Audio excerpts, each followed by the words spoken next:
welcome everybody. We are here with the Naughty Captain, the creator of Summer Sand, for somewhat of an interview. Summer Sand is a game that I've been very much enjoying, one of my probably favorite AVNs, and I'm really happy to have the opportunity to talk to the person behind the game. So, Naughty Captain, how are you doing? And yeah, tell us a little bit about you and about your game. Well, hello, and thank you for having me.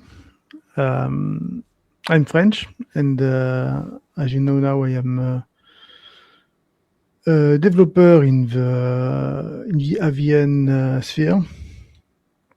So I'm working on a visual novel called Summerscent, which is about Jack, who is a protagonist with, let's say,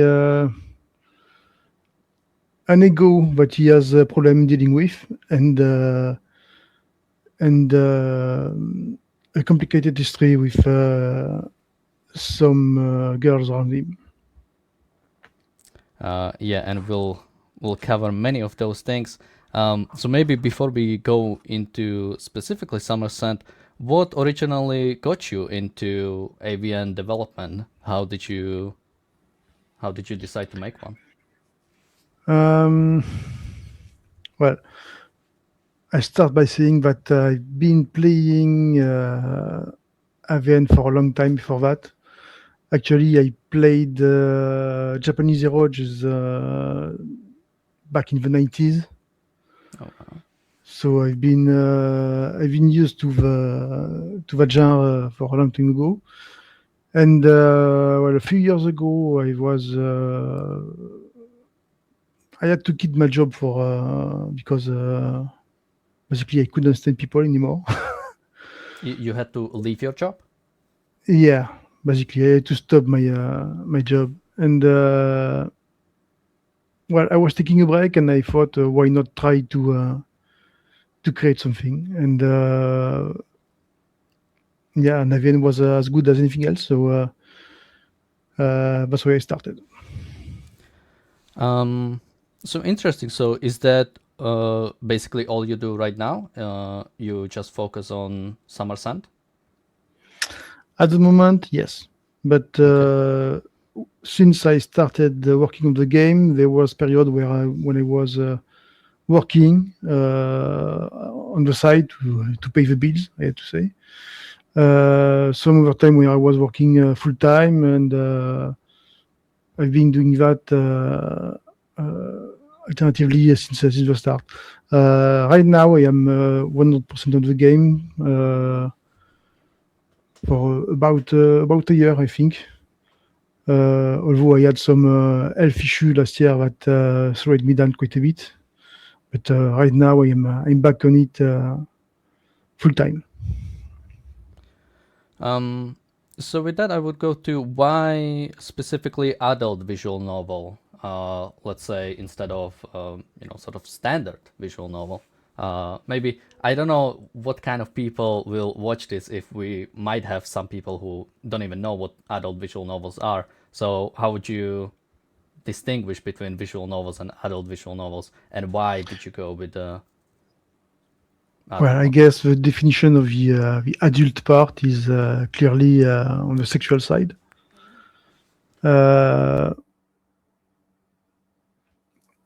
to be Yeah, honest, sorry. I wasn't really interested in making a story that was out of the ordinary. I mean, I didn't want to make some sci-fi or fantasy or I wanted to write a drama with real people I could develop, uh, people who will show some feeling, some character who will have some depth, and the story will be centered around the relationship between the characters.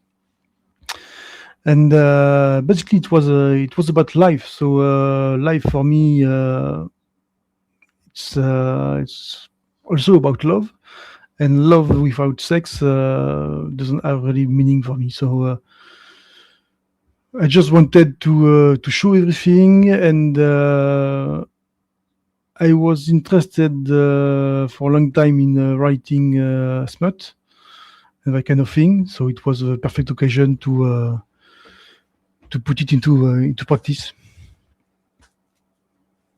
Um, can you tell me a little bit about so what particularly is smart? I think I know, but can you explain it? So smut is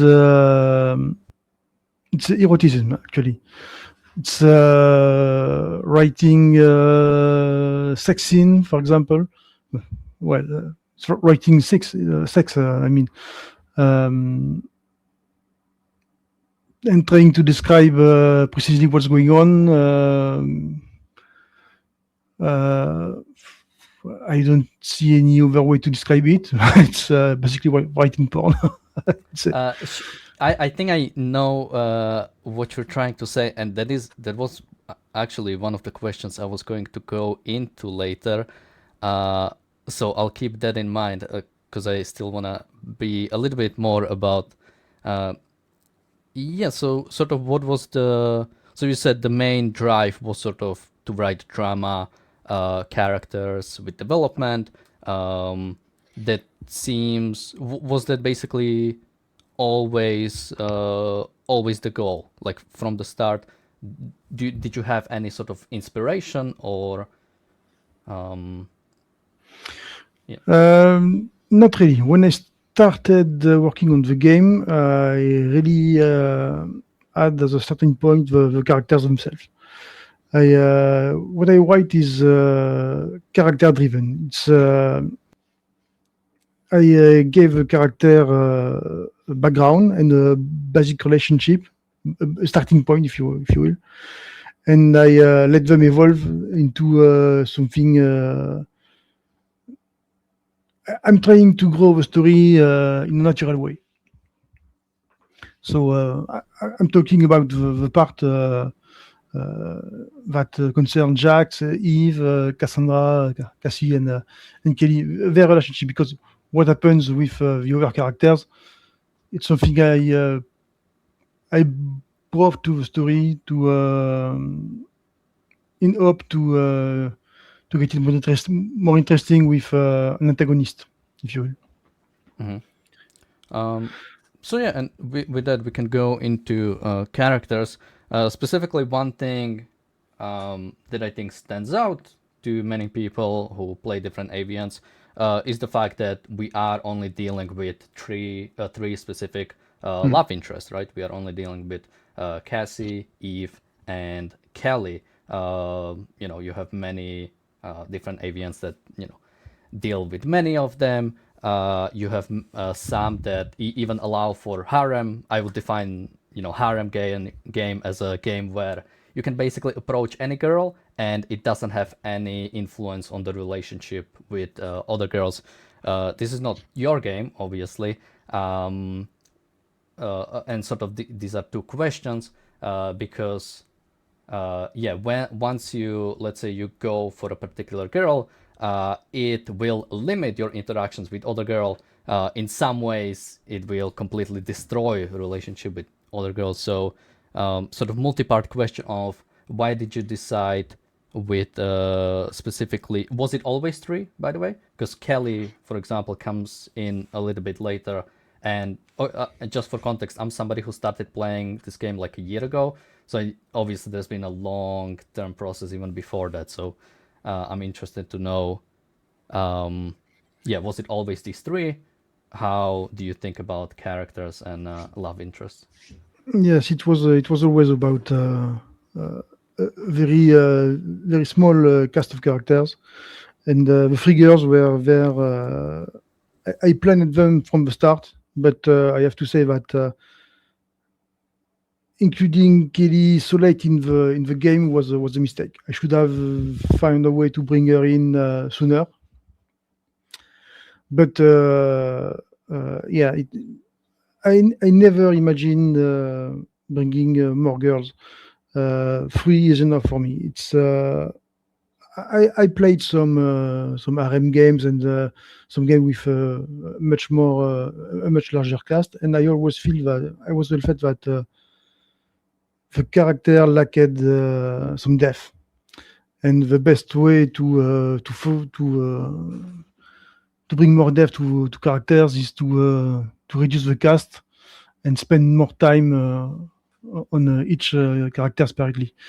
I wouldn't have been able to bring as much emotion to the characters if I had, let's say, five, six, seven love interests in the game.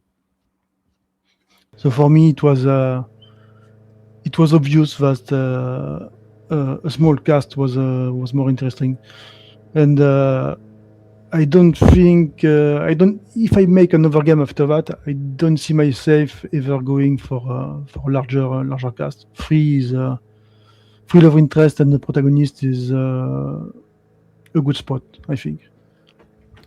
Yeah, and that actually brings me to the other question of I don't think it would be out of place to say your game has probably is one of the most branched out games that at least I have ever played. You have 18 different endings as of now, if I'm correct, um, and they are not just different endings in terms of most of the game is the same and then you have a different ending. I'm still surprised how I try a different path, and there's so many, even with the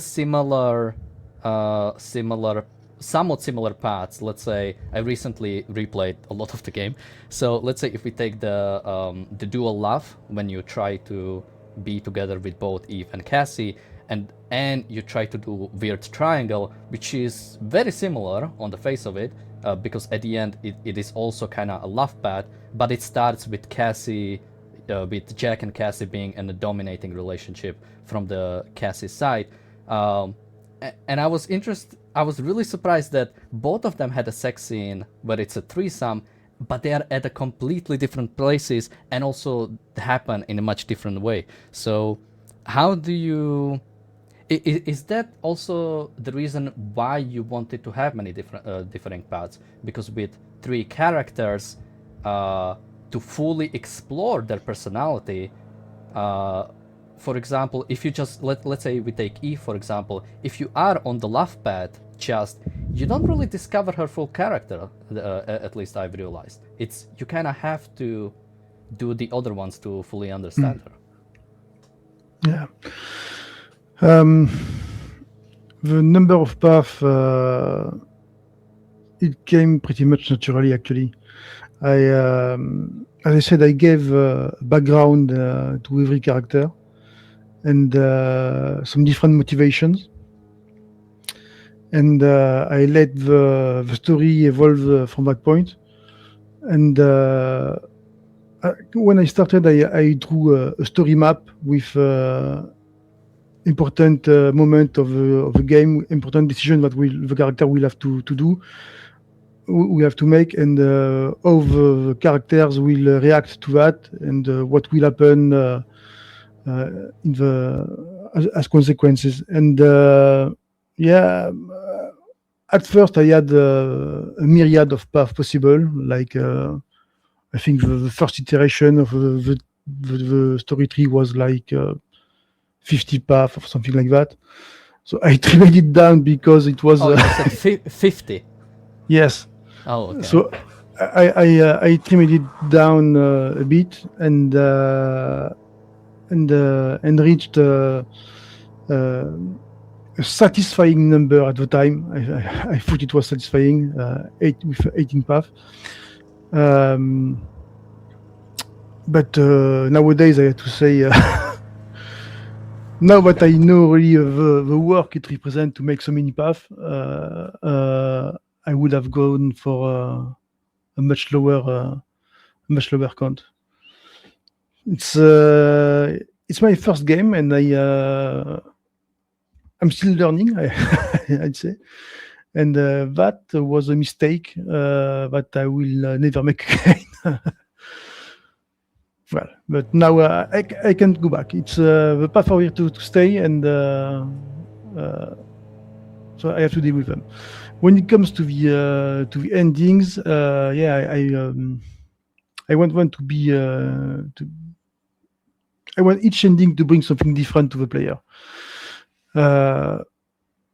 Even if, as you said, on the dual love path and the weird triangle path, essentially it's about a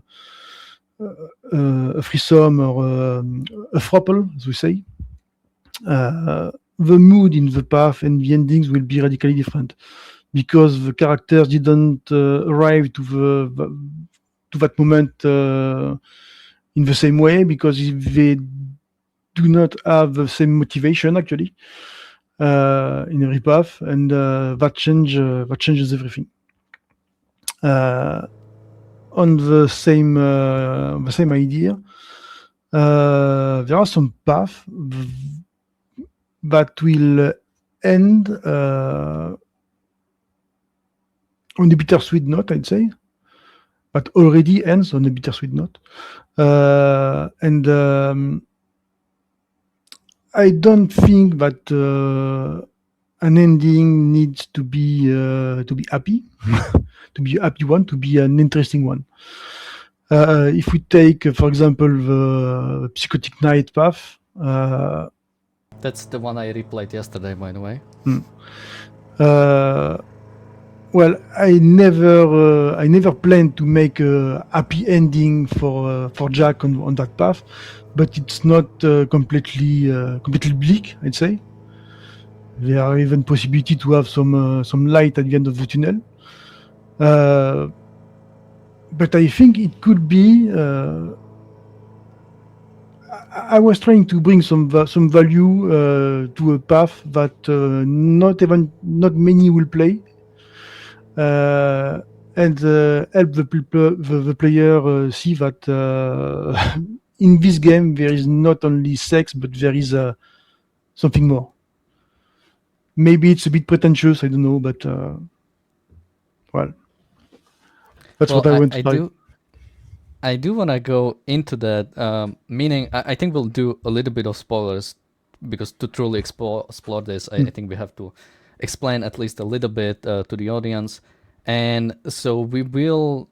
I think we could start specifically. I want to cover a little bit about the fact that Jack is able to do some truly immoral choices. I don't think there's Yeah.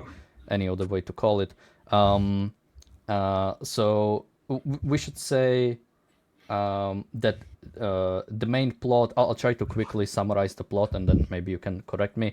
But the main plot is so we have Jack and his as of now cousin Eve, basically having sort of summer vacation off for a week. The parents are away, so they can do whatever they want.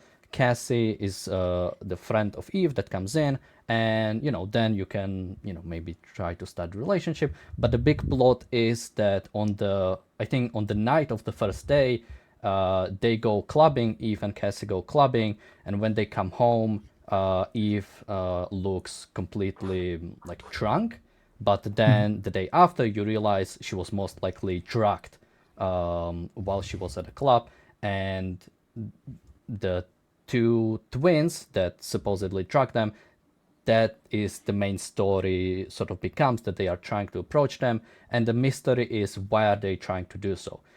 We realize that the reason for it is that the father of Cassie was some kind of fixer in a company that the twins' father worked at, and I think was the father of the twins fired and then he killed himself. Is that the? Do I remember it correctly? Yeah. It's something like that. He lost his job, and after that he couldn't find any. He had, I'd say, a roof moment, and ended up taking his own life. Yeah. There are some other elements to the story, but it's actually it's like that. Yeah, and so the twins put all the blame on the Cassie's father, but they cannot do anything about Cassie's father because he obviously is an adult, has some security, and is capable person. So instead, they target Cassie, his daughter, and what we figured out at some point that their goal is to sexually assault her, record it, and then put it on video, put it on the internet to basically humiliate her and her father. So that's the main sort of antagonist goal, and in most of the endings you deal with it in some good way. Now, specifically in Psychotic Night, you what Jack wants to do is actually cooperate with them in some way. Now, it's called Psychotic Night because at the last minute he sort of changes his mind and actually protects them and fights the twins, which ends up with him being in a coma. And as I replayed it yesterday, it's a very dark path. Like because after you sort of have the ending, right? He beats off the twins, he goes into coma, and then you have about 10-15 minutes of the ending, which is really hard to go through. Can you tell us a little bit about that? How you think of, basically how you think of having Jack do really bad things, like basically agreeing with the twins to sexually assault his cousin and Cassie, her friend. So Jack is a complex character. I think we can say that. Maybe I should just jump in. I don't know if we ever made it clear. Jack is the main character you play as. I don't know if we ever explicitly stated it, but just so. Jack is. You are making choices. You influence actions of Jack. And so Jack is a character with a relatively strong ego. He thinks that he is essentially better than the rest of the people around him, or more like he thinks that people are idiots. So that's the basis of his idea of the world. People are idiots, and I'm a relatively smart guy. That's what he thinks.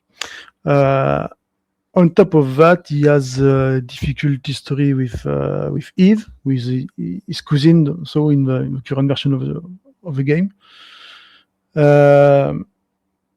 And he has always been in love with her. However, as he came to understand that he could not have a relationship with her, and that inevitably she will end up having a relationship with another guy. It kind of drove him crazy with jealousy, actually. And that led him to kind of support the harassment Eve was subject to during high school. And as the game starts, he cannot support the lie anymore. He reaches a point where he realizes himself that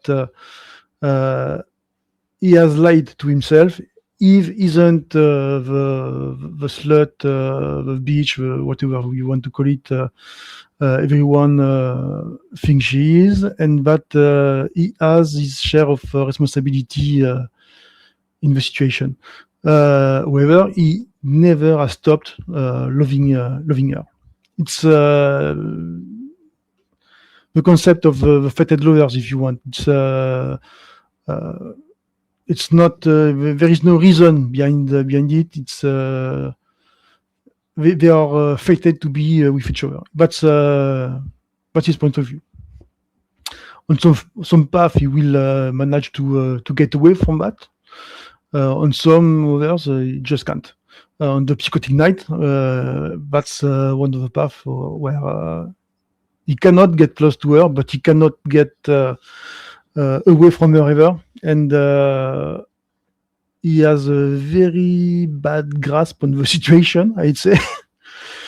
and from mistake to even worse mistake, he comes to plan assaulting Eve and even Cassie. Actually, what you do, you want to use the twins, who are the aggressor of the of the first day, as tool to allow him to satisfy his own anger, actually, because the only reason he wants to do it is it's his anger to not to be able to be with her. So it's about jealousy, it's about possessiveness, it's about all that kind of negative emotion. But this emotion, anyway, spring from love, I'd say. It's sad, but it's like that. And so the bad path. The thing is, when I started working on the game, I wanted the choice to have some consequences, and consequences means that you can have good and bad happening. So Jack could be good, could be bad, could be even worse. It could be clumsy, or it could be just completely evil. And I experimented with this idea, and I thought that it was a good alternative to some more happy eventuality. But I didn't want to fall into the disgusting image of satisfying rape, if you know what I mean. I didn't. So, yeah, we should say that even on the most evil Jack can be, he never actually sexually assaults Yeah. Eve. Basically, even on the worst case, they are able to defend themselves. Now, in the worst case, he does end up in jail because he did participate in it until the very end. They just simply defended themselves. So, yeah, just to put it out there. Well, even on the worst path, he still changed his mind at the last minute, but he just push it a little bit further if you want. But yeah, I didn't want to let the player. I didn't want to imagine someone playing my game for a rape. You know what I mean? I don't want to be that kind of game. I want to deal on emotion, not on that vile violence. So I wanted to make it clear, and the only path of the game on which the rape actually happened, I don't show it, I don't glorify it in any way, and I thought it was important that Jack in this path didn't go through. But ultimately, that's what separates him from the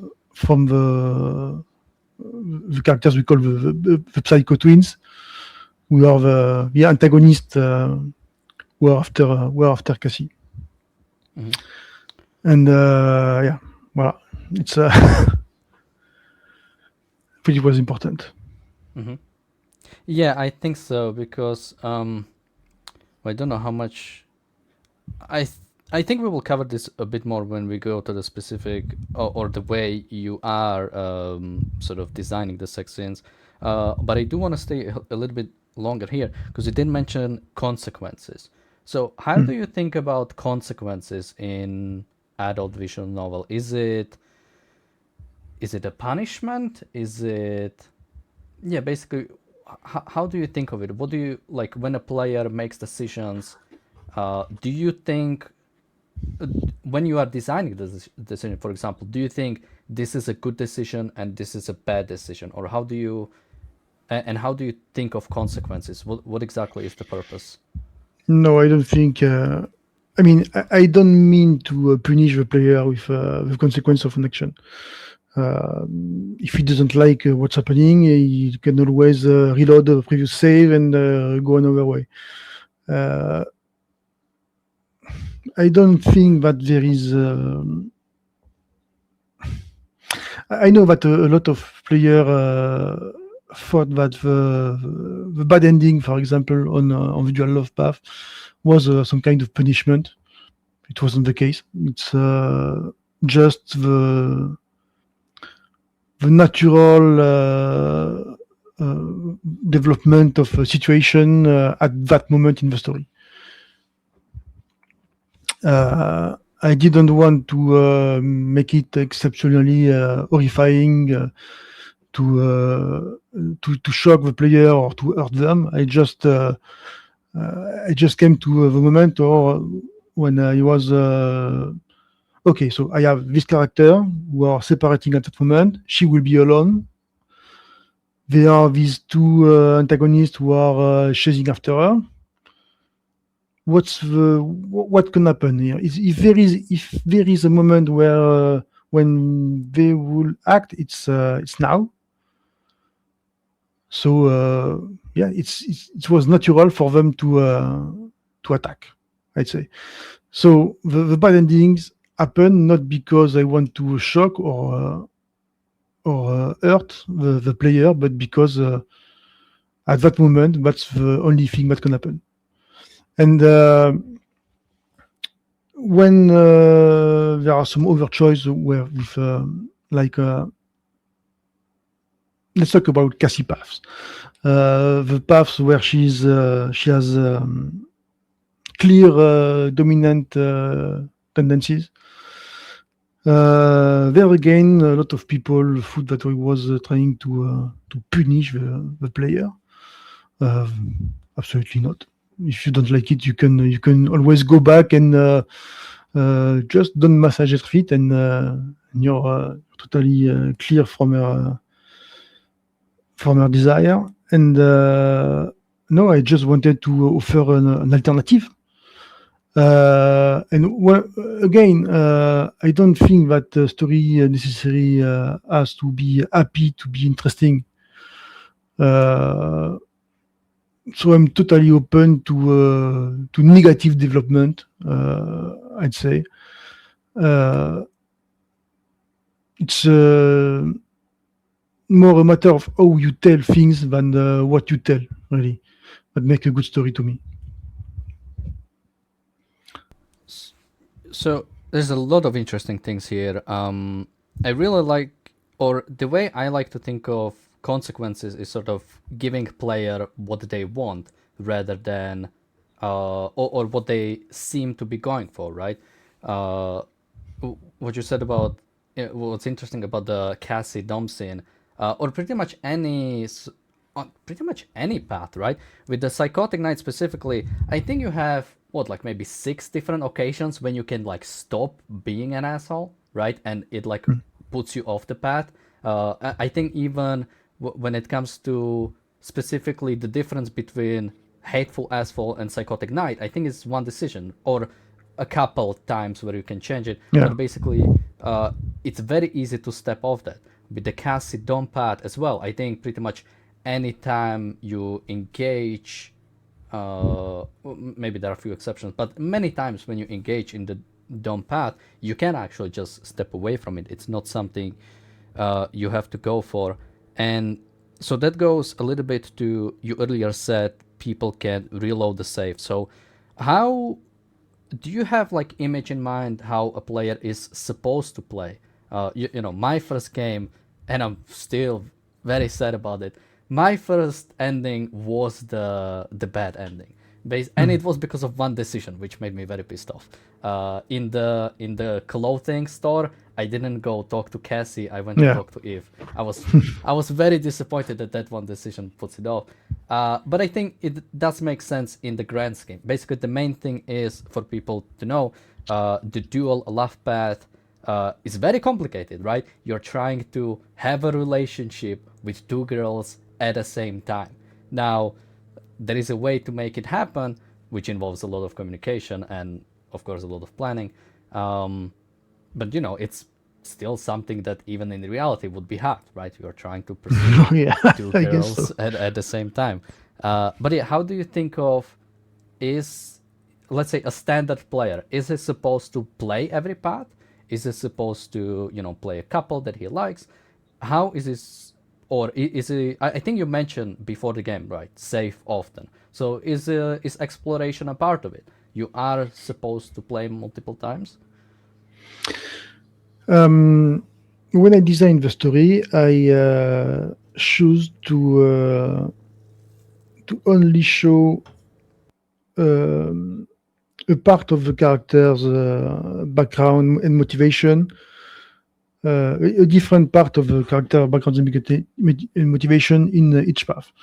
So if you want the whole story, if you want to understand everything what's going on, why Jack does what he does, why Eve reacts the way she does, why Cassie react the way she does, you will have to play everything to understand how Cassie was educated, how Eve was really harassed and bullied in high school, and so on and so on. But the truth is, I don't think that my players will play all the path.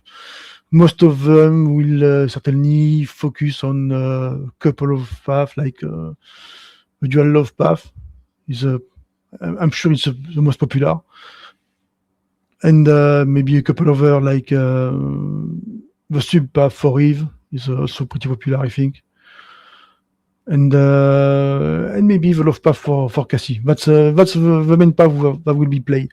The rest of the game, um, I'd say that it contains most of some of the most interesting part of the game, actually, and it will most likely never be played by anyone. But I'm cool with it. The players who actually play it come to me to talk about it and share how they liked it, which make me very glad, I have to say.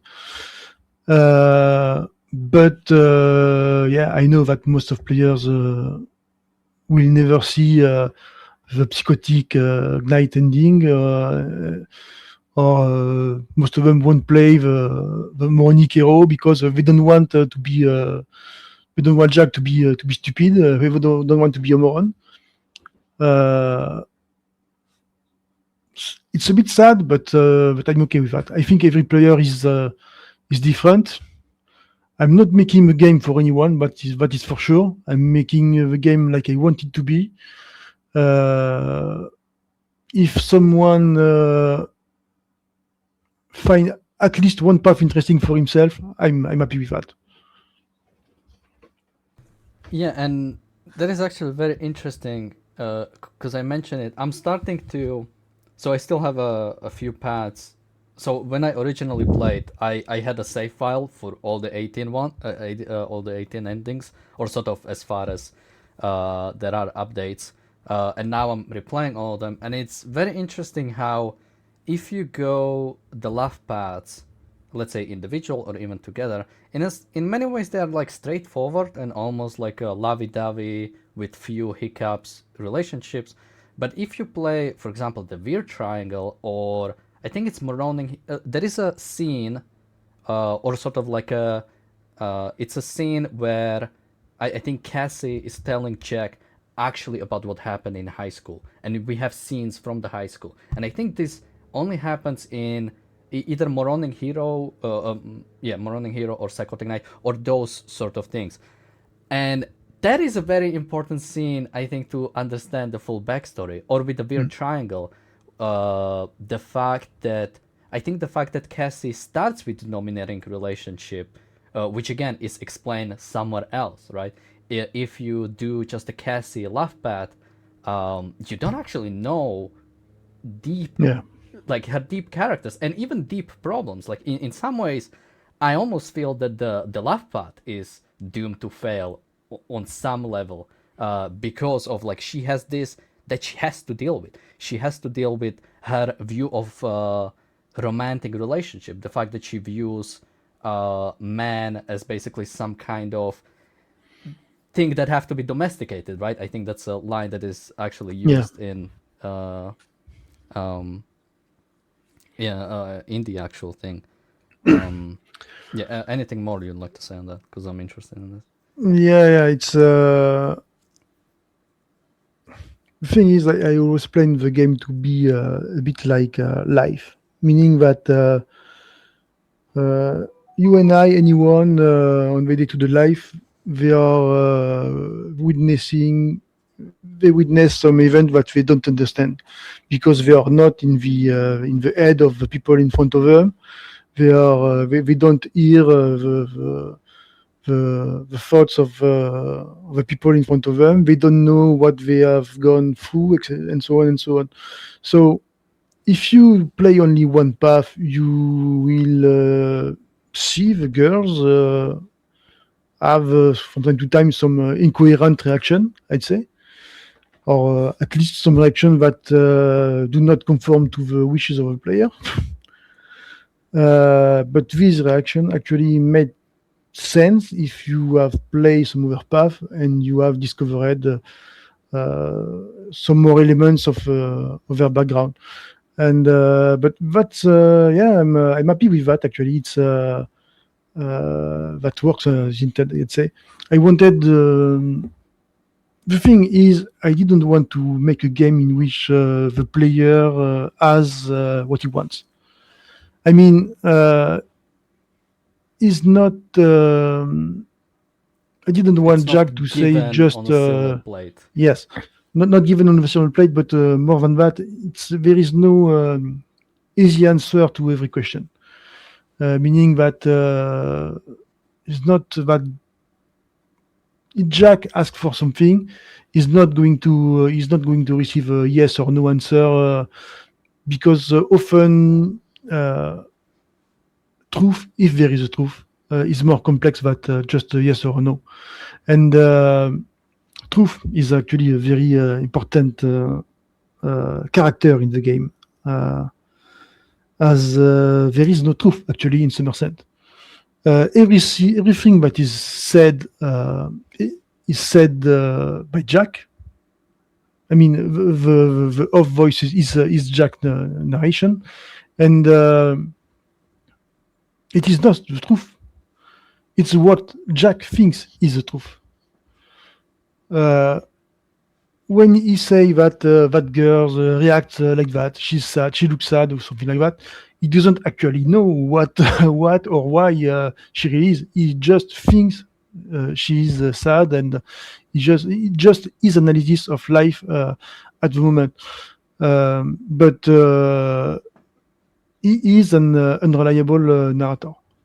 Yeah, but I think that is pretty clear to everyone relatively fast in the game. If it isn't, it should be. You can trust him. That is for sure. Yeah, But you use. you can't trust the other character either because they are all in the situation where there is a kind of a conflict. I mean, without too much spoilers, we know there is some kind of relationship between Eve and Cassie. We don't at the start of the game we don't know exactly what it is.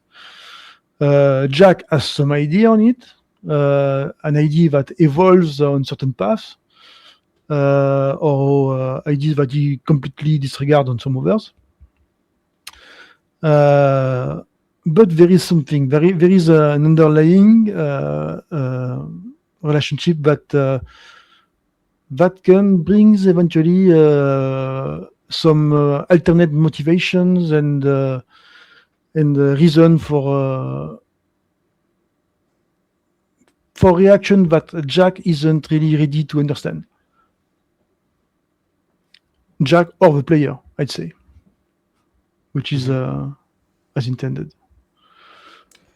So yeah, that is interesting how, yeah, you do have, or Jack does have, quite a bit of internal monologue.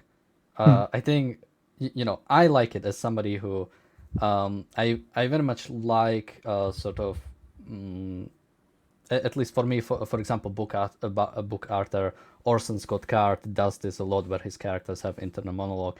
Now I've seen some people critique this, that some people write under Somerset, the MC never shuts up, just keeps Hmm. yapping and yapping, Yeah. and it's interesting, we do get it in a game, and he does it even when he's actively talking to characters.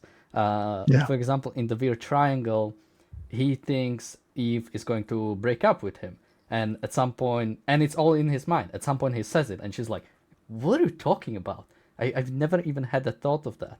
Um, so you said the game is like life. Is that, in a sense, uh, what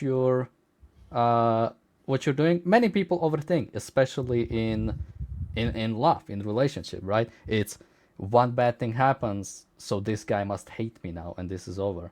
Um, Oh yeah. Well, I am definitely an overthinker, as we call them.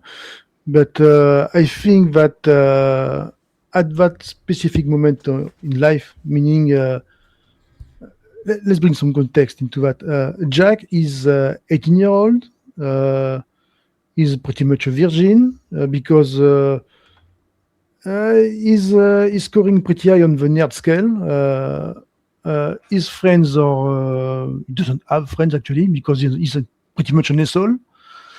Uh, and he's pretty horny all the time because he's in love with his cousin that he came to hate because reasons, and he's in some kind of hormonal rage, hormonal storm 24/7, I'd say. And at that moment, he's alone in that house with two girls, then three, who are clearly on the sexy side, I'd say. And some of them have an agenda, clearly,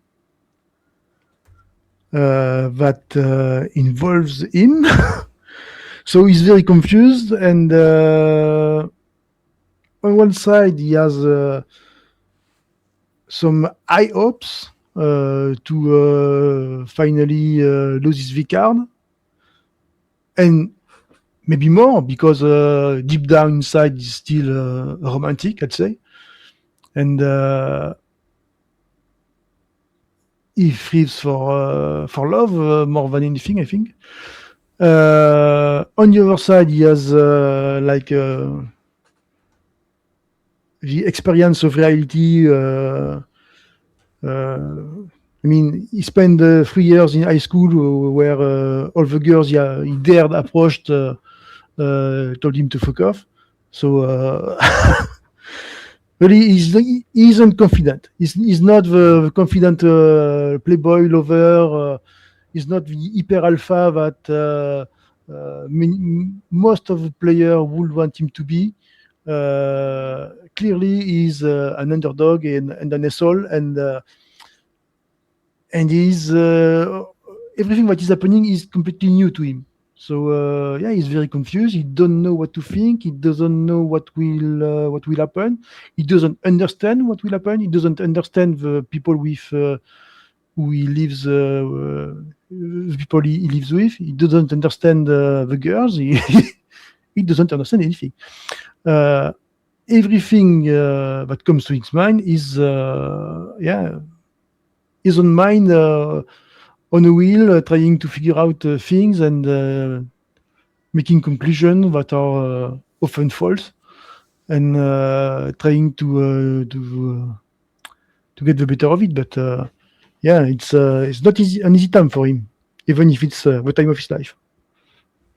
Uh, yeah, and just to add on your point, the double confusion part is all the attraction from other girls is coming with a little bit doubts for him, right? So Hmm. Eve loves Jack, but he doesn't know it until a little bit into the story. Yeah, Cassie, I think, is naturally flirty, but it can evolve into something more. So he's confused about that, right? Is she just being friendly? Well, every guy knows this. Is she being friendly or is she flirting with me, right? That's yeah. Cassie in a Jack doesn't know nutshell. that. Um, Jack isn't capable to see the difference between friendly and flirty. He doesn't have enough experience for that at that moment in his life. So it's yeah. When Cassie comes to the living room on the first day to ask him what he thinks of her swimsuit, he clearly has some idea of his own and some doubt when it comes to her intentions. And if I was Jack at that moment, I would I would probably be the same. I would be as confused as he was. so you wouldn't call her superb. That's maybe that's a word I would use, but I don't know. That was Uh, bold. I'd say that was bold. yeah. And then I would just finish with Kelly, right? She's the popular girl in school that suddenly tells him that she always had crush on him. So yeah, he's super confused, obviously, and this is all happening at the same time within 1 week. Um, Yeah, okay, so but yeah. Kelly's crush isn't a conventional one either. It's she was a popular girl. She was with the popular people until she realized that these people weren't the good ones actually. And at some point, she had an experience with Jack. She didn't have an experience with. She saw him do something that made her think that Jack was more worthy than anyone on her team. So by contrast with her own people, Jack was much better. That's what pushed her into the crush. So it's not because Jack was just overly handsome or anything like that. Jack Mhm. is completely average. Average, okay, not when it comes to the size of his penis, but that's something I couldn't do a normal one. It wasn't possible for technical reason. But uh, yeah, he is average, and she didn't fall in for him because he was superior, but just because the people around her were so bad. I think it's important to put into context, Mhm. not to elevate Jack on a Sure. pedestal, as we say.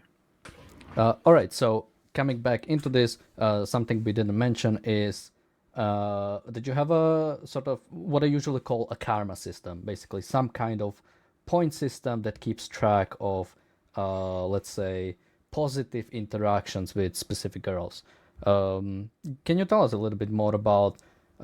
You obviously both have the sort of what we would call the big choices, where they will completely put you off on a certain path or put you on a certain path. But you also have points where it counts for a lot of the flavor events, sort of how do you interact with the girls, what do you tell them, how do you, how are you around them, and that influences sort of how many points you have with them, and then certain decisions are locked behind, or certain actions of the girls are locked behind those points. How, what Yeah. was the thinking behind that? So when I started working with the game, I needed a way to quantify the interest of the girls for Jack in order to unlock some choice.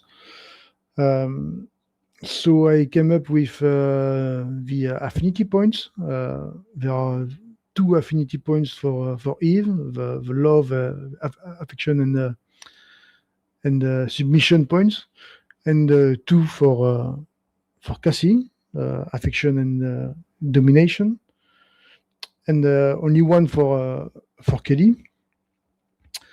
And so in the early stage of the game, you will gain some points depending on your choice to to make your score grow, and your score in certain affinity points will unlock a choice, a specific choice on the road to allow you to go further on the path you wanted. With that, I added trigger choice. So it's a choice uh, who are defining for the path you want to go on. So if the first trigger choice of the game is on day 2 after the breakfast, when Eve just rushed to her room, and you have a choice to go see her, or let Cassie go. That choice is the first trigger choice of the game. You can make it independently to the points you have already, but it will define the path you can after embark on. So it's a relatively innocuous choice, but it's actually a very important one. And so the trigger choice with the affinity points are what define the path you can embark on. That being said, as of today, I am not really happy with the point system. It's something that I regularly consider to remove or to simplify, and to rely more heavily on the trigger choice. The problem is that in the game there is several level of choice. There are as I mentioned, the trigger choice, who are the big choice that are defining for the path. There are secondary choice who are important for the story at the level of the day, that will change small events, but not the whole story. And there are a third level of choice that are what I call the flavor choice, who are just to bring diversity. They have no impact on the story, but they just change the response Jack can have to a question or something like that, without really changing anything aside from is nice or is not nice, or that kind of thing. Usually, I give points with pretty much every choice, depending on the tone of the choice, and I try to give a defining tone to every choice, to if not making it clear, at least giving a hint to what path that choice may be best for. That being said, you can totally be on Eve Love's path and still making the sub choice.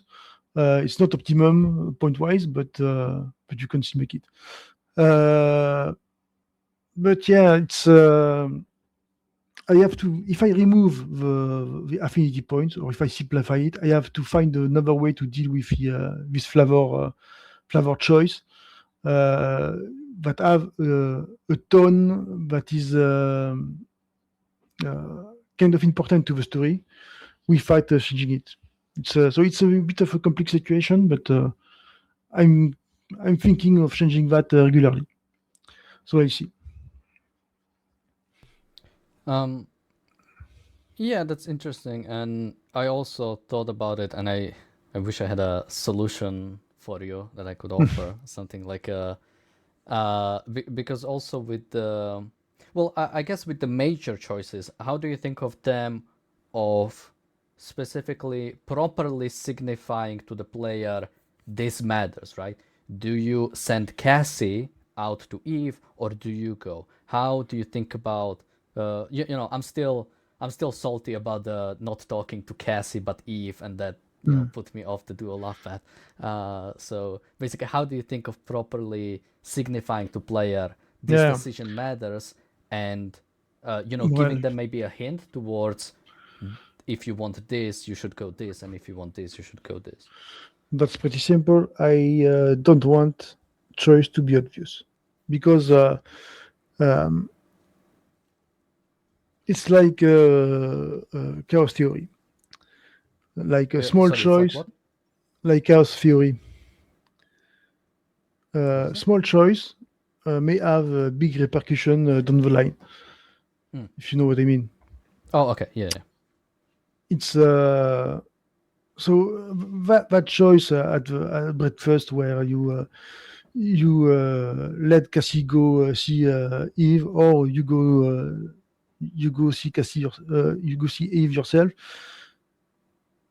In it, there is nothing that tells you, oh, if you don't do that, you won't be able to take that path. But there is no reason for it to be obvious. There is it's not that moment that Jack will understand that if I don't go, I won't be able to make love to my cousin. It's you see, it's life is more complex than that. It's not obvious, and it's yeah. I didn't want the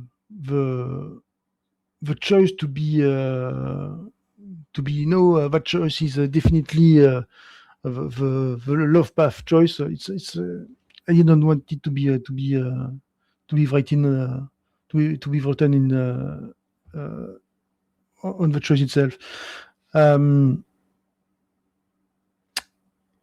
I think that at some key points where let's say there is a dramatic intensity, the choice are kind of obvious, but not too much. Let's say there is still that level of confusion of human speech. I say that people are not always confident with the way we talk. They have trouble forming their shaping their thoughts. So they say something that you may not understand completely, and so on and so on. And so choice are not always obvious, but pretty never obvious. But I think that in dramatic moments, they are understandable. But in case of choice like for breakfast, no, I don't see. I don't see why it would be obvious. It's I'm comfortable with it being completely cryptic. It's it's yeah. I don't see it of any other way. If you want a really driven experience, the game includes walkthrough mode that you can activate that shows you the choice to make depending on the path you choose. But without that, I don't plan and I don't want to make a choice obvious. In life, nothing is obvious. So I don't want it to be obvious to make a mirror. Yeah, and this is interesting. You are talking a lot about, this is how it is in life, um, which I guess moves me a little bit to the visual aspects of the Mm. adult visual novel. Um, I have messages from like a year ago of me sending the still renders to my friend talking about specifically the visual aspects of the game because I found it very interesting. Specifically, uh, I don't know if this is a trend or something people might see in AVNs, but sort of almost like a plastic doll effect. Like the women are, all of them have big boobs, big butts, Mm. and Yeah. completely smooth skin. Um, Now with your characters, I've noticed many of them might have sort of some sort of blemishes. That there is like a skin texture. Even the main character, Jack, they're obviously much more natural than I mean, they still, some of them might have more sizable boobs, but nothing insane. Something you might actually see in the real world. Mm. So what choice went into this? Was it like this from the start, where the models adapted a little bit, and also how customized are the models? I don't think I've seen any of them anywhere else. Are they taken from some store, or did you make them? Um, A bit of both. The models, yeah, I wanted them when I started the game. I wanted them to look natural. Uh, so I made some research on what natural skin was supposed to look like in the studio, which is the software I use to make the image. And I came upon some assets, some skins that were with the blemish and that kind of thing. But at the time, uh, on the site I bought them that was looking fine. Nowadays, I think that the skin look awful. uh, it's like the way they are right now. yes, the way they are right Mm-hmm. now. I improved them, but Mm-hmm. there are still a problem with the definition of the texture, and Mm-hmm. uh, they are fine from a distance. Close up, it's not that great. And there was a time I looked to replace them, uh, but I quickly realized that the skin was part of the character. I mean, I tested it on Eve. Once I changed Eve's skin, she wasn't Eve anymore. Uh, it was pretty clear that wasn't the same character at all. So I chose this skin when I started working on the game, and I am stuck with it even if I am still working on the game in 10 years, 10 years from now. So it's yeah, it was a mistake too, but I don't have a choice anymore. Uh, However, I don't like the plastic skin you mentioned earlier. I want some level of detail, some realism, and uh, some a way to feel that they are alive, that they are real, that these people are real, if you want. Um, Today there are some pretty good skin. Some stuff I didn't have access to when I started 6 years ago now. So if I was to do it again today, I would choose the same direction, but with some different materials, and it would. I think it would look better. Well, things are like they are. Like they are. But yeah, the model are custom. That meaning that each character is a combination of several different shapes with some tweaks on certain parts of their anatomy, and they are combined with a custom skin. So based on this realistic skin that they both at the time. So they are pretty unique, yes. Um, so that's interesting that you said you would make the characters look different, or because when I played Psychotic Night, I think I played this one maybe some months ago or maybe a year ago, and I didn't get the last. I don't think I got the last scene with the new girlfriend Jack had in that ending. Mm. Is that relatively new? I released that last year, I think. That was 2025, maybe first half 2025, Hmm. something So, like that. so that would mean I think I can't remember her name. I think it starts with O, maybe has an X. Yes, that's Oka. Yeah, that's it. Um, I think she's a new character, right? Like last year, I don't think Yeah, we saw her before. That scene was her first appearance, and she will most likely appear again in some endings down the line. You won't see her in the event of the week. She will only be in the endings, um, because I planned a story for the characters after the game. Not really a sequel, but more like I pushed the story tree further to be able to write the epilogues more comfortably. Hmm. And the idea was that after that summer, the character will go to another city, move into some new life. They will stay together more or less. Some different things will happen, and but they will meet some other people, and Oka is one of them. Okay. Um, well, I do want to touch on that a little bit more, but for specifically what I meant with her is her model in a sense new and something more that you were thinking of doing if you were Yes, yes. to. Her Yeah. model is was much more recent. Mm-hmm. Her skin is much more defined too. It's they are clearly not on the same level. It's when I tried the character together in the same scene, it's a little bit jarring, the difference in quality. So in that scene, that was pretty dark. It was okay. We didn't see much of the issue, but yeah, there is a difference in generation of character uh, that is pretty obvious. Mm-hmm.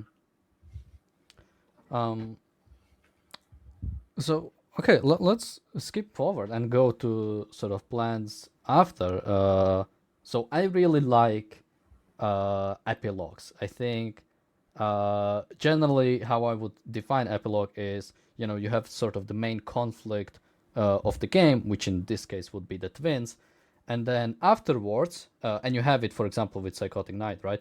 After the story basically ends, or the main conflict ends, you still have about, I think, 10-15 minutes of sort of epilogue of Mhm. what happens to check after.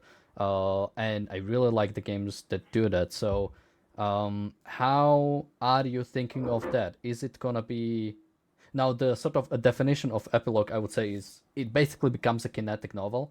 Like in Psychotic Night, I don't Yeah. think at the end you don't make a decision, which I think is on par. You've already made all the decisions for the characters. Now you are in a sense feeling him. Um, so is that what you're thinking of? That with many paths they will have this maybe 15 minutes. You know. Yeah, yeah, yeah. The ending uh, the Psychotic Night is basically my idea of the epilogue and what I want to do with every path, every other path. So you can expect like 15,000 words of epilogue for every path once they are done. And I'm going to try to bring something different in every epilogue. With different evolution of the character, different evolution of their situation, and potentially a different future for them in every path. Um, Okay, that's I like that. I think the first game that sort of did this on a big scale. I don't know if you played Bear Witness. Um, I didn't play it actually. I played no. I think the first episode years ago, but I didn't play a complete version. So that is the one that you know, you have the sort of the main story, and then you have the epilogue, which is I think maybe like 7 or 8 different endings, and I really loved seeing that. I think it's great the fact that yeah, you have sort of your main thing, and then you actually get to enjoy what you build it up, right? In a Yeah, sense, for most of the game, you're building up towards something, and that is enjoyable on its own. But that's like a it's like a nice dessert, and so I'm really glad to hear that. that is also the route you're taking. Yeah, I think that endings and epilogues should be kind of a reward. So the idea of a dessert, it's pretty much what I aim to do. So let's now go to another very interesting part of I think your game making process, and it's your approach to the sex scenes, which is again one of the more unique aspects I've seen. With some games, what you might get is, kind of quick build up, then few animations, the main character comes or whatever, and it's the end, we Yeah. move on. With you, and I've counted, I wanted to check myself specifically, so I wanted to see how long is, for example, the first even Cassie scene on the dual path when you're together with them. And this is what I counted. I'm wondering if you ever thought about it. So there's about 70 lines of dialogue before Jack enters the room, where he is just outside eavesdropping to them talking about it. Then there is about 200 lines of dialogue of them just sitting on a sofa in underwear where they still talk about it. And then even the sex part itself is about, I think, like 200 lines of dialogue, about 20 renders. Um, how important is, in a sense, build up to you and dialogue during the scenes, since that is something, either straight up dialogue that happens during sex scenes, or even internal monologue of Jack Mm. where he thinks about how he's doing. For me, it's everything. I don't care for sex.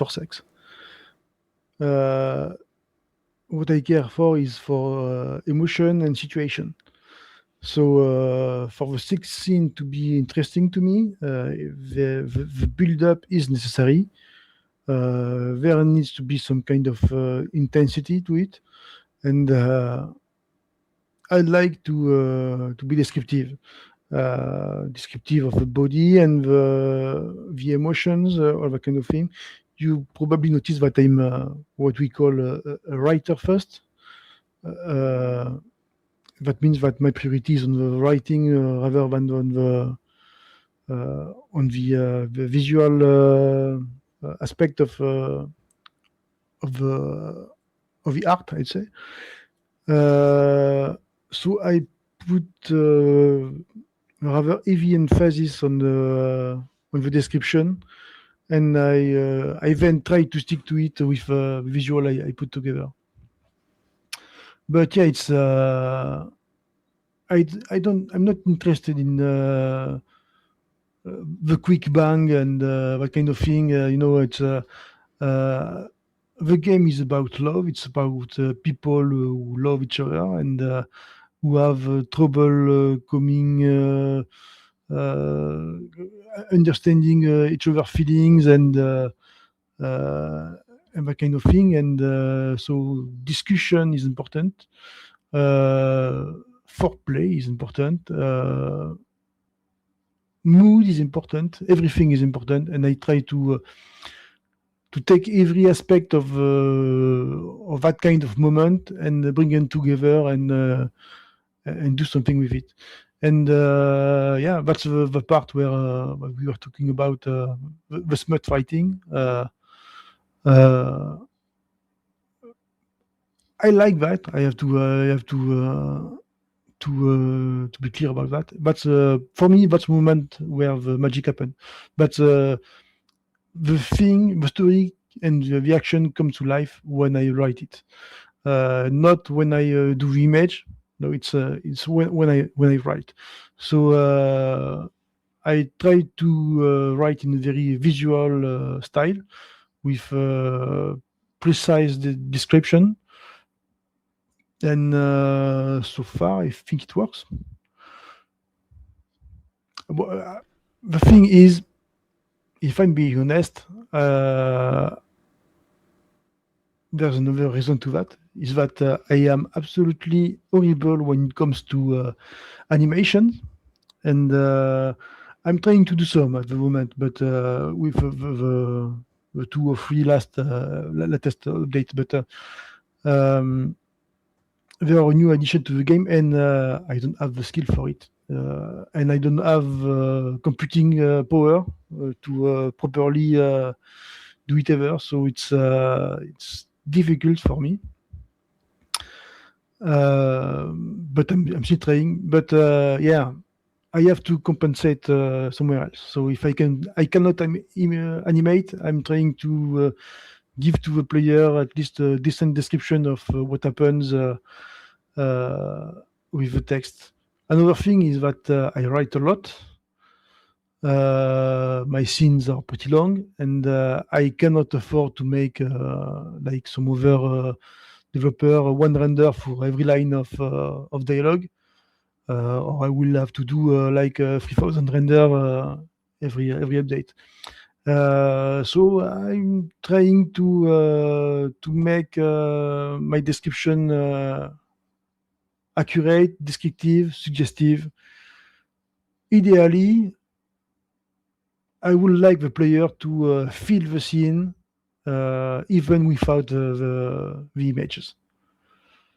If I'm trying to write in such a way that the script itself is sufficient for the player to understand what happens and feel it and get to business with it. If we can use this term. Yeah, it's that's my point of view of it. Yeah, I was actually going to ask about animations because I've noticed that well, outside of the characters blink. I've noticed I'm always scared when they do it because it's Yeah, unexpected. Uh, yeah, but is yeah. the blinking is not real animation. It's just a free frame animation. It's pretty simple to do. Hmm. Just takes more rendering time. But the real animation, like 24 frames per second Mm-hmm. in a loop, it's much more difficult with to get a movement that looks natural in a loop that doesn't look repetitive right after the second iteration, and all that in a quality, an image quality that is satisfying. It's difficult. When I started making animation, I wanted the transition from the still image to the animation to be seamless. Hmm. And I managed to do so, but as a consequences, I think it's a 2 second loop took me 70 hours to render. And I did that a certain number of time after that, but I am realizing that I cannot, I can't do that anymore. If because that's 70 hours I can't use to render something else, and at the end of the day, it takes maybe 3 weeks more on the developing cycle, and that's a lot of time for 2 seconds. So I'm not sure it's worth it. I think I'm going to lower the quality, the image quality, and see what I can do like that. It's a bit sad because animation is now something the player expect. Hmm. And if there isn't like even the most disgusting animation you can imagine, they will put a thumb down to your game because no, there is no animation. I don't play games with no animation. I don't like still image and so on. Even if the animation are disgusting bad, they don't care. They just want an image that moves, and that makes me kind of sad. I have to say. Uh, but yeah, I don't have a choice. I need animation, but I can't keep them coming at the quality I used for the last 3 or 4 loops. I will have to turn it down. I will keep trying, but it's difficult. It's a difficult subject. Yeah, and I think it's I like sort of your approach, in a sense. You focus on the emotional aspects of it, and even the specifically animated sex scenes. I think something that I at least find more impactful emotionally is animating some of the faces and some of the. I mean, I can imagine. I mean, some of the, let's say, confessions between Jack and Eve, that if they were animated, that could be something incredible to see. I want to bring up an example. Have you ever played Summer's Gone? No, I never play Summer's Gone. So Summer's Gone has many. I'm not even sure. I think they are classified as like cutscenes, and even sort of simple. A lot of them are like relatively simple. I mean, they are beautiful models and they look great, but it's sort of oftentimes it's like a slight movement of the mouth. People who know maybe know what sort of Nico meets, where Bella comes after Nico, and the animation is like very like her facial structure changes very slightly, but Mhm. there's so much emotion in it that I think it's hard to put in the render. So, when thinking about animations, have you thought about the difference between No, there animated? is definitely something about movement that is interesting, but when it comes to animating expressions, it's something I tried, and it's pretty difficult to do actually. Mhm. Especially when you do an animation that is supposed to loop, it's quickly horrible.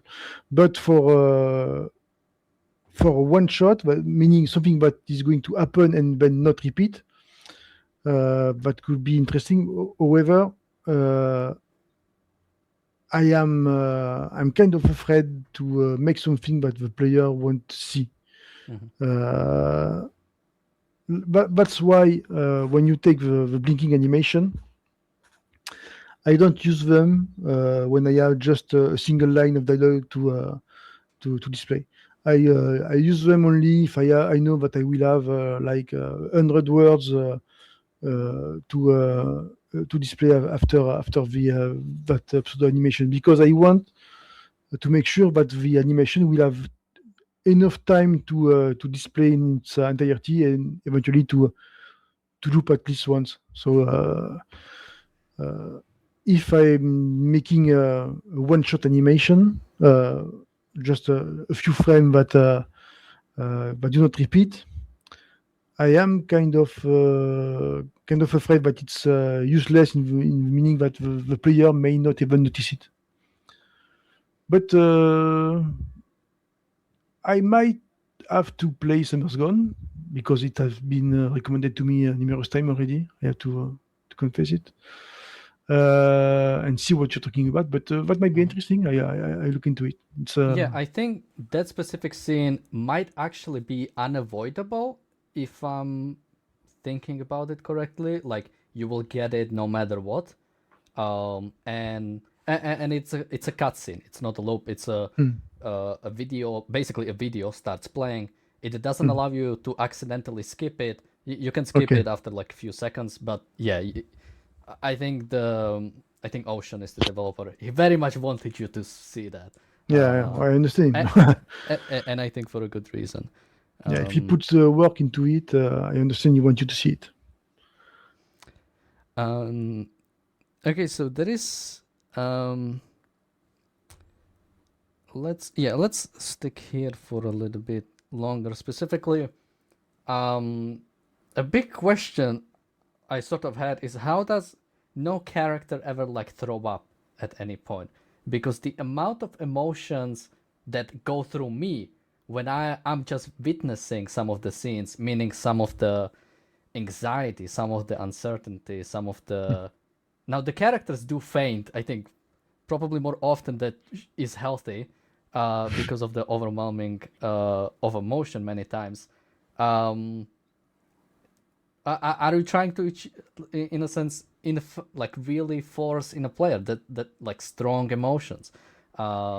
Just one example in the Weird Triangle, Cassie's actions are terrifying to see. Both when she is trying so hard to convince Jack that, in a sense, throuple is possible, Then Yeah. when she has to think about if they agree, and then even the following sex scene, how you're afraid to touch her almost because she's so, in a sense, like almost like out of it, right? Oh yeah, Um, totally. Yeah. To be honest, I didn't. As I mentioned earlier, I don't try to hurt or shock the player in any way. I'm just letting the action develop in the way that seems natural for the characters at that moment in that path. So there are things that happen, like the way Cassie forces herself to submit to Jack on some path, uh, or when she plead her cause uh,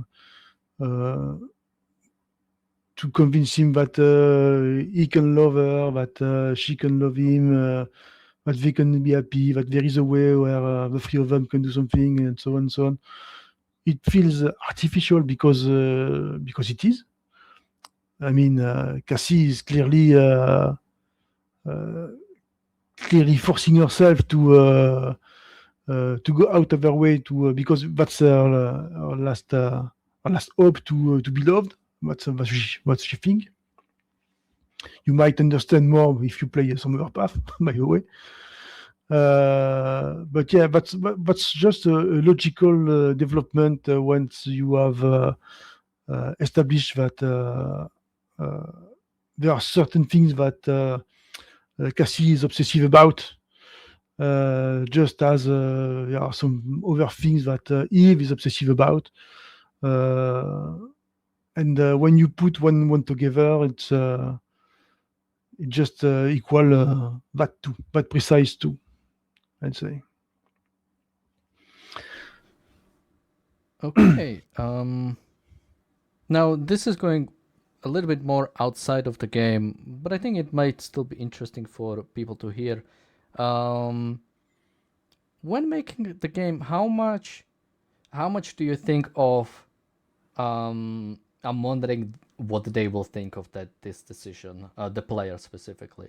How much would you say you're influenced by, um, either people who bought the game, people who are supporting you? Are you ever sort of, or were you ever afraid to make certain decisions? Not really. I wrote most of the story before I started the development. Um, not completely, but as I mentioned, I made a story tree with detailed information about each day, each development, and so on and so on. And since then, I haven't deviated from it.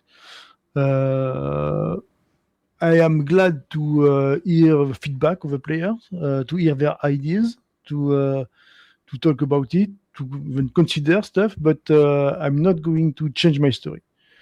Uh, that's something that is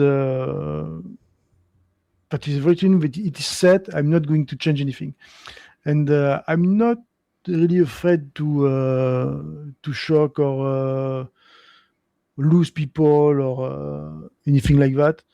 I think the bad ending on the dual love path showed that pretty well. When I released it, uh, there was pretty much two type of player: the one who wanted to kill me, and the one that thought that it was just great. Uh, and I was pleased by the player who were thinking that it was great. And well, you can please everyone. So you know, I hope they won't come knocking to my door with a forks, but so far so good.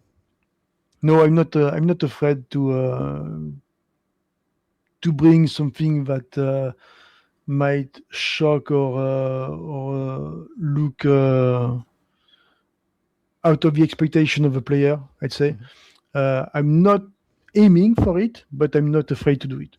And for that reason, I think there is no topic or subject that is taboo for me. Uh, However, I like to handle things my way, and there is little chance that I treat a topic in the way you think I will use it. I mean, for example,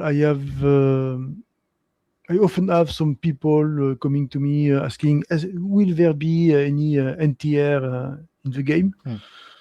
And I always say no because Can you they just will. explain to people what NTR is? So the definition of NTR.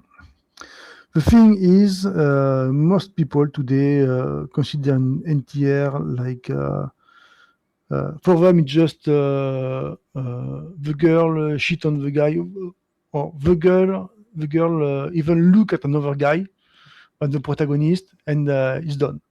She has been tainted, she has been soiled. It's NTR game.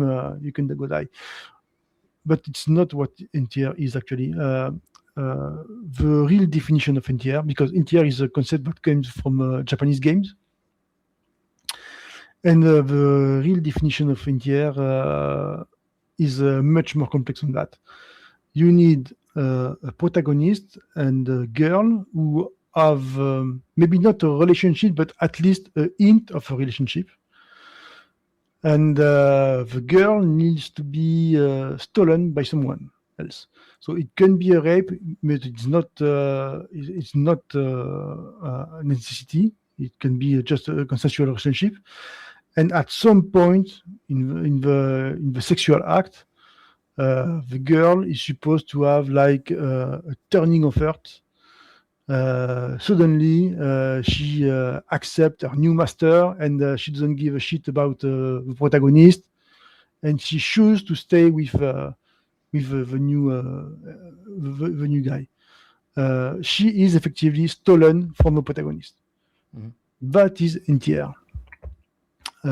Anything else, if you don't have all these components, it is not NTR.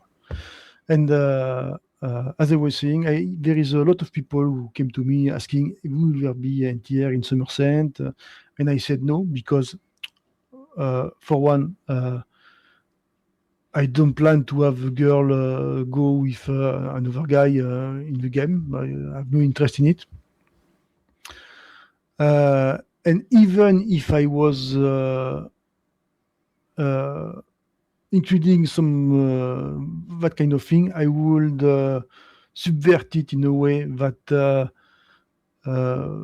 would make it, I think, interesting without the vulgarity of the base topic. Meaning, for example, in the case of NTR, we could imagine a cheating situation with the protagonist and the girl parting ways. But I wouldn't let things. For me, the protagonist will let it happen. That doesn't exist. The protagonist will have to fight. The protagonist will have eventually to exact vengeance. The protagonist will have to do something. He cannot be just a spectator. If you know what I mean. That is not the NTR actually, even by the definition, the textbook definition. So I like to subvert the genre, I'd say, to do something different with a concept, basic concept. So I'm not afraid to do anything in the game. There are things that I don't want to do because of like we talk about the rape and that kind of stuff. but I find disgusting, and I don't want player to play my game for this reason. Mhm. As I remember having a conversation about that with someone on the forum, where the guy was saying, "Oh, in Somerset, there is a rape. It's a rape game," and they say, and I had to explain, and no, Somerset isn't a rape game. It's a game in which you kill the rapist, actually, in that path. So that's just exactly the contrary of what you want in a rap game. And yeah, so uh, aside from that, I'd say I'm not afraid to do anything. But fear isn't. Mhm. I'm creating what I want to create. If it doesn't please anyone, so be it. I don't see what to say anymore on that. It's a game. It's a game. It's not going to change your life if you don't like it. It's not going to change mine. There are other games. Listen, it's not the end of the day if you don't enjoy that path. And you know, I'm keeping my way and keep yours, and everything's fine. Um, well, I wouldn't. Uh, I don't know if the right word is put yourself down about like changing life, because I think art, or games, I think can have significant effect, and influence on people. Um, do you not view it that way? Sort of your own game that, specifically what I mean seeing and I think this is part with I think even Cassie's story, right? She's a big romantic, sort of seeing some great romance, seeing some great story. Wouldn't you say can have a positive act on people or influence? I would hope so. And to be honest, I already have had a few people who, over the years, came to me saying that Cap, your game is great, and I loved it because it reminds me of that time of my life, or it gave me all these emotions that I never felt before, that kind of thing. I'm always a little bit skeptic when someone tell me it changed my life, but these are words I like to hear. That's obvious. So if my game helped someone feel better at some point, or if it managed to bring you some emotions you have forgotten about, or that kind of thing, I'm more than happy with it. It's I'm an old guy. Okay, I'm 48 years old this year, and there is a certain nostalgic feeling to that game. And when I look at the demographic of my Discord, I think more than half of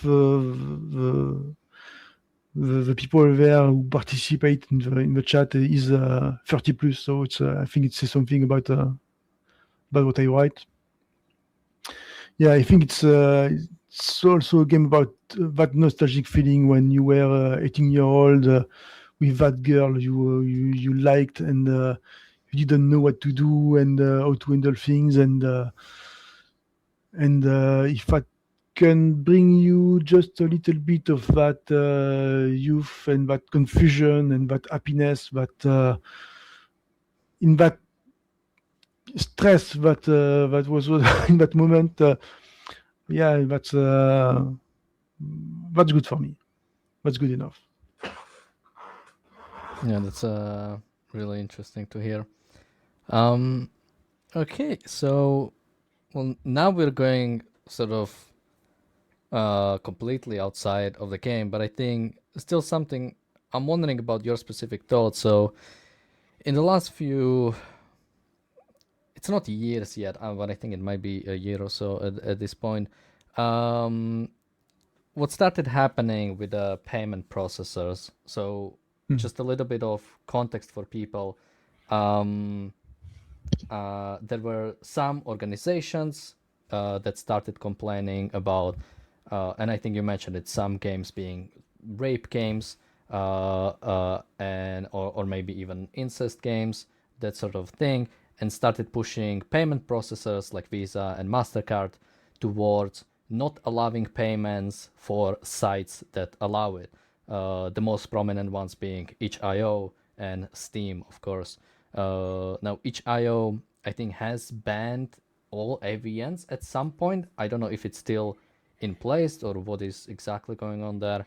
And I know Steam as well has removed some games. Um, how? What are your overall thoughts about this? Um, how do you think about it? Well, I have a history with censorship and my game because when I started the game, it was about Jack and Eve who were twin brothers and sisters. So they were siblings. And I think it was in 2020 there was a first crackdown on the incest game on Patreon. And before that, they were totally okay with that kind of content, and suddenly they weren't okay anymore. So I changed the story, and Eve became adoptive sister. In I think it was 2024, Patreon finally contacted me and banned me from their platform, telling me that the family situation wasn't acceptable and that kind of thing. So they kicked me out, and I was at that moment Patreon was my main income. And it has been, I have to say, a really difficult time. So I refocused myself on Subscribestar, which is another food crowding site, and there I uncensored the game. So and Eve and Jack were again twin sister and brother. And then last year, yeah, there was the event you were talking about, and that censorship again on itch and Steam. And there was an uproar on the social media from the player who were protesting against it, but there was no effect. Censorship is still there. Today, I think you cannot make that kind of game anymore on itch for sure. I think most of the visual novel are still on Steam, but they are delisted. They are not indexed. The pages still exist, but you cannot reach them if you don't have the URL. And on Steam, it's more difficult to know what you can and you cannot do because Steam doesn't communicate. They have the most vague rule possible. Basically, they say if the payment processor are not okay with what you do, we can cut you out. Okay. So knowing that the position of the payment processor evolves pretty much when you want it to evolve, that's not really, that doesn't feel really safe. Even on Subscribestar, who was like, they prided themselves to be the uncensored option of crowdfunding and so on. And a few months ago, they changed their term of service. They have reverted it since then, but on their term of service, they banned incest, they banned a lot of things. They started checking the content you were publishing with an AI or something. And even if they reverted it since then, and even if they are now making some move to show that going forward to ensure that you might publish uncensored content and so on, I have to say that the trust is pretty much broken. And yeah, I with the last update, I censored the game again, and from twins they became cousins. And that's a weird thing because cousins still have the same you reaction, I'd say, cousin relationship, but it's legal in most part of the world, and as such, payment processor doesn't seem to care about cousins banging each other, and so I opted for that solution. But I'm not happy with it.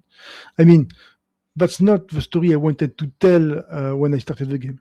That's most likely the best option for the game at the moment.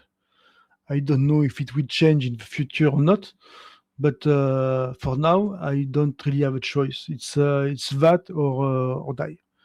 Basically, I came to feel that it was a question of survival, and it's very sad because it's bowing down to this organization you mentioned, to payment processors, to PayPal, to these extremists. I'm not even sure they were religious extremists in Australia. I don't remember their name, but I think it's Collective Shout in Australia. yeah, what's the name? And ultimately, I am bowing down to them. I am agreeing to change what I created to make them happy, and I am uncomfortable with it. I don't like it, but I have to do it. And yeah, the game. I want to finish the game, but right now that's my goal. I want to see the completion of the game, and I still have many years to work on it to achieve that goal, and I cannot risk to have it lose this support on Subscribestar or on Steam or anywhere else because losing support means that I have to go back to work and I cannot work on the game anymore. And basically, that means death for Summerson, and I don't want that to happen. That's as simple as that. So it's censorship. Uh, it's I think it's a bad thing for society what it tells about us. But as long as we fail to really oppose these big corporations, we can do anything against it. That's sad, but so of course there are people who say that we could make your own Patreon, which will be uncensored, and all that, but it's not possible. If you look at Subscribestar, they gave sin to giving themselves. I don't think that there is any viable solution aside from giving in. That's sad, but that's how it is. Yeah, so I wanna. It's very interesting. I wanna stay here a bit longer because, so particularly with the incest, right? That is something that does happen in the game, but also what I think is very interesting is that what happens between Jack and Eve. The main part is the taboo there, and for the story to make sense, it needs to be there, because Yeah, otherwise, it's just a good story. Jack and Eve like each other and should be together, yeah, right? There is no um, there is no conflict there. But I think Eve specifically, if I remember the line, she loved Jack since she even knew what love means. It is something very deep there that is happening, and the problem is, of course, that it's taboo, right? How are you going to tell your parents that you love your sister or your brother, respectively? Um, and yeah, it's very disappointing to hear that you have a vision as an artist, which again, people might even find the story. I mean, in a sense, that's why it works because people find it even, let's say, disgusting that Eve and Jack would be together. But that's what the story is exploring and is about, and the fact that somebody's outrage comes in and says, "Well, you're not allowed to, as an artist, to explore that story because we don't like it." Um, yeah, it's just remember or try to think of like how many I don't necessarily want to like great pieces of art, but how many pieces of art in history were controversial, right? Mm. I mean, at some point homosexuality was disgusting, Yeah. right? Should we have banned? And there were bans, right, on those kind of literature or those kind of things. Telling an artist what they can or cannot do. I mean, while I was listening to you, I'm sad. It's terrifying to see that somebody wants to make something that is not hurting anybody, right? It's not like, Yeah. um, Yeah. As you said, it's not hurting anybody, but these people think they can govern your thoughts, your talk, your creation, everything, and I'm not sure in what name. At the end of the day, I mean, if there is no victim, there is no one is hurt. There is no damage to the society made by that kind of art. I don't understand really what, but I guess they understand. That's sufficient for them. now I've seen a few things from Collective Shout where they try to say, well, we don't want to ban things, we just want to come after specific ones. I think even on itch.io, because Hmm. I think for a while itch.io banned like all adult visual novels, and they said, Yeah, wait, we didn't want all banning, we just want these few.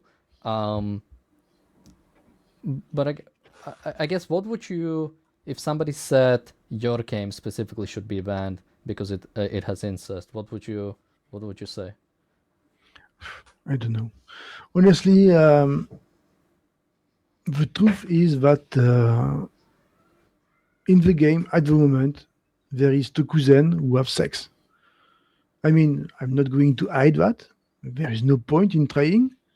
I don't see why I would do that because I'm not ashamed of it. It's just a work of fiction, and uh, and that's all. And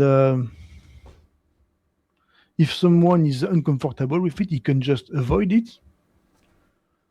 I don't see why it should be banned, but I guess someone could very well find a reason to. But I don't think you can reason with these people anyway. So should I bother prepare a reason in advance? I don't think so. It's if that happens, there is nothing you can do to fight it. If they manage to reach the right people and convince them that your work of art has to disappear because reason, there is nothing you can do to defend it. That's the world we live in, sadly.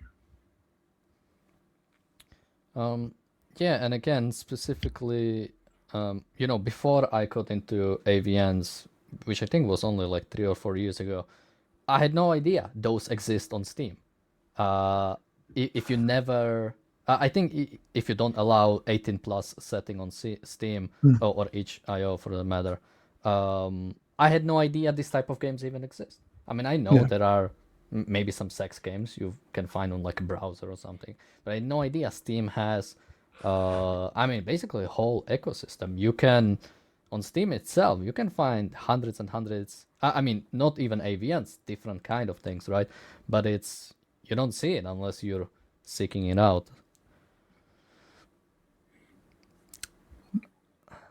All right, yeah, from but yeah.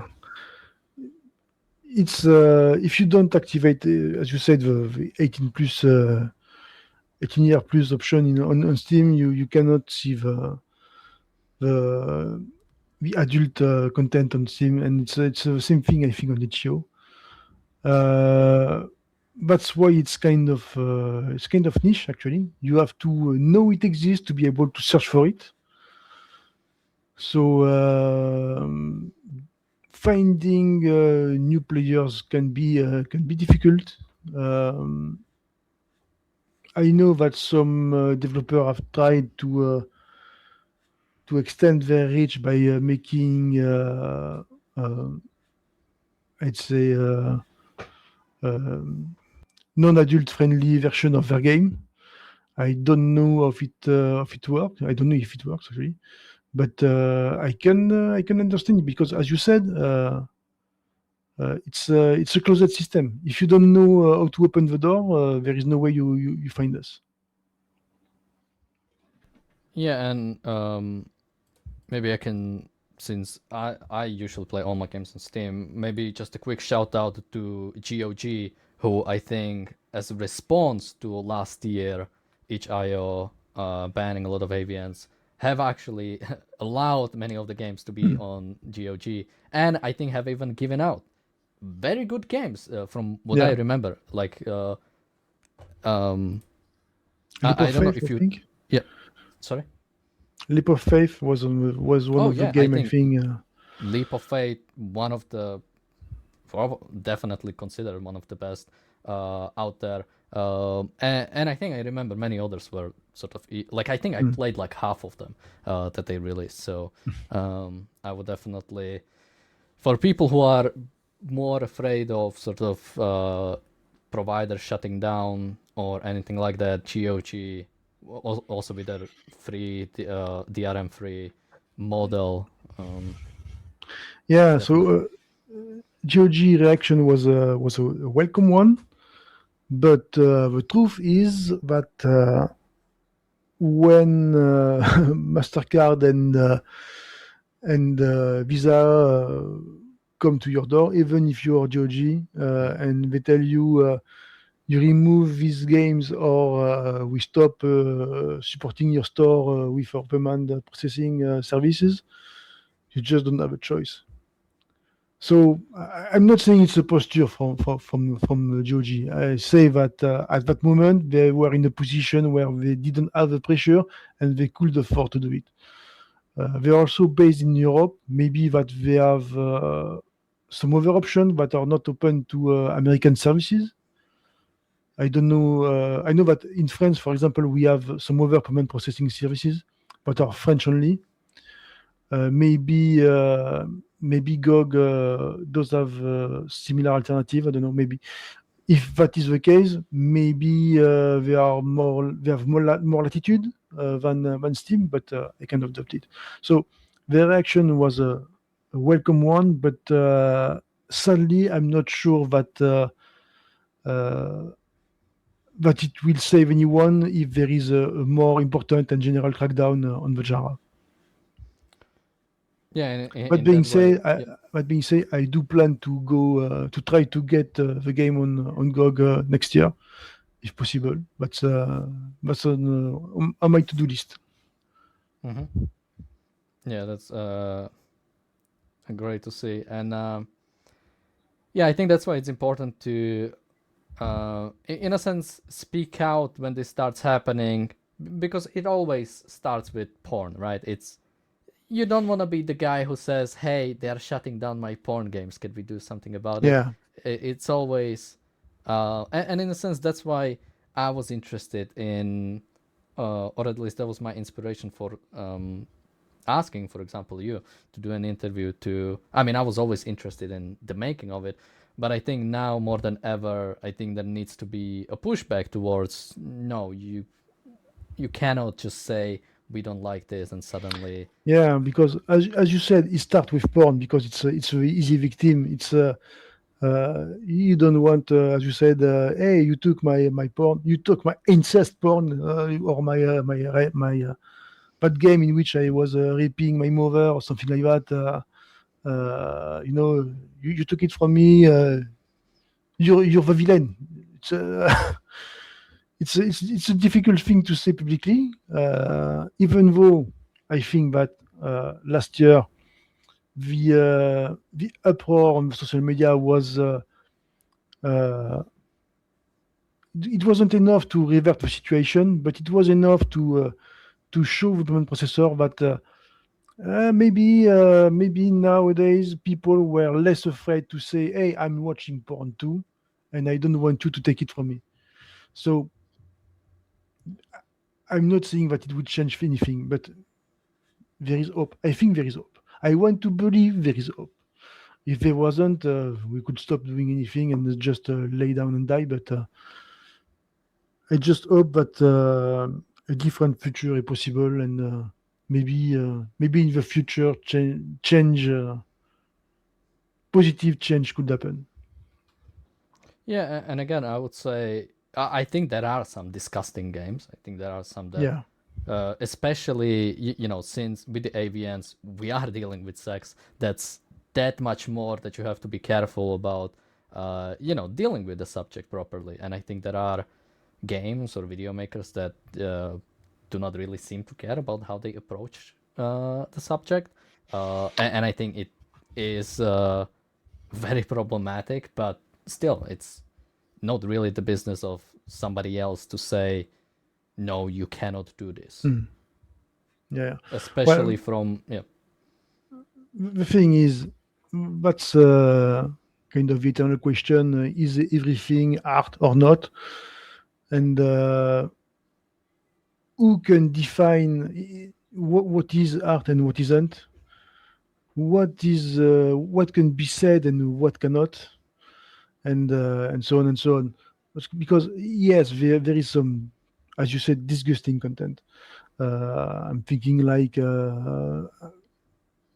there was game where you would fuck children, that kind of thing. But I Where find you would what?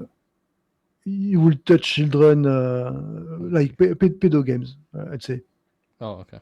that kind of thing I know for sure exists. Hmm. Uh, and does it have the right to exist? But that's the question. You know, I cannot I cannot give an answer to that. I mean, I cannot judge. I am in no position, no moral authority to say yes or not. And who is? That's the question. Uh, that's decision for society to take, but that kind of decision reclaims a debate. And as of now, we don't have a debate on that matter. When the payment processor decide to shut down to threaten to shut down Steam if they didn't remove that game or that one or that other, there was no debate. It was completely unilateral. So maybe that there is a need for censorship. Maybe I could accept it if it was like for the greater good, let's say. But the question is who has the capacity to define what is the greater good and what cannot be said. It's in an ideal world, that's a decision that is made by a society that governs itself and that is enlightened. The problem is it does not exist. It does not exist. We are simply individuals, and none of us is really armed to judge that kind of thing. And in that situation, I think it's less harmful to let people express themselves than to censor them without consultation. But of course, the truth is that in the censorship that occurred last year and before that, it wasn't for moral reason. It was for marketing and commercial reason. If you listen uh, to Steam uh, and various sources, Visa and Mastercard to threaten Steam, push it forward some clause in their term of service that essentially said that anything that could be harmful to the image of their society could be deplatformed immediately without justification or anything like that. And that is the clause that they showed to Steam to make them take down games. So that means that they decided that that game on Steam that was paid with their credit card was harmful to their images, so to the money they could eventually make, and that it needed to be taken down. So it is not a moral reason. It is not for the greater good. It is just for marketing and commercial reason. And it's sad and it's scary because it means that eventually, ultimately, the guy who has more money than you will always be right, and you will always be wrong. And there is no freedom of expression in that kind of world. Yeah. Now, just to say for myself, I mean, when they, it's like an interesting thing to say to that games that would hurt them image. I mean, that's like an individual comparison, right? Like to me, it hurts their image that they decide that certain games shouldn't be allowed. I mean, I don't view that as a positive thing. I And don't I would know. only add for myself that I'm generally sort of like a big capitalist, so I Mm. don't like, for example, the government coming in and telling companies what I can do. So generally, respect is not the right word. I think they should be allowed to make these decisions, but I think consumers should definitely speak out and say, yeah, that's not the decision we like, and we would like you to reverse that decision. Because again, I don't think this helps the image of Visa. Mm. And again, I don't, because in some instances, I would say, I mean, specifically, I don't think Visa or MasterCard, I cannot find like a good example of when they should want to sort of stop like sending funding, unless it's something that's like actually illegal. You know, if somebody's using Visa to fund some terrorist group or something, yeah, shut that down because it shouldn't be legal. I think that's more of a platforms themselves to think about what kind of platforms they want to be. Because I think there are some games on Steam that I think don't should be there. But again, that's on me as an individual having an idea and then company deciding what they want to do. Well, that's the thing with freedom of expression. It includes the right to say things that you will find disgusting. And it's not because you do not agree with that kind of topic that the people who speak them cannot speak them. I completely agree with you. There are some content that I don't want to see, but that doesn't mean that that content shouldn't be there, because there are other people who want to see them, or are, at least are not bothered by it, and that the fact that I am bothered shouldn't prevent them from enjoying it, because I don't, I cannot infringe on their liberty just because I am displeased. That's I think that's the essential here. Steam had, as you say, plenty of games that are morally doubtful, let's say, but that's in the name of freedom of expression. They are not judgmental store. They still have rules, but they are not extremely constraining. and I think it's a good thing. But they allow as much game as possible. Now the problem is that whatever judgment level of judgment the store has, it's always be second to the judgment of the payment processors.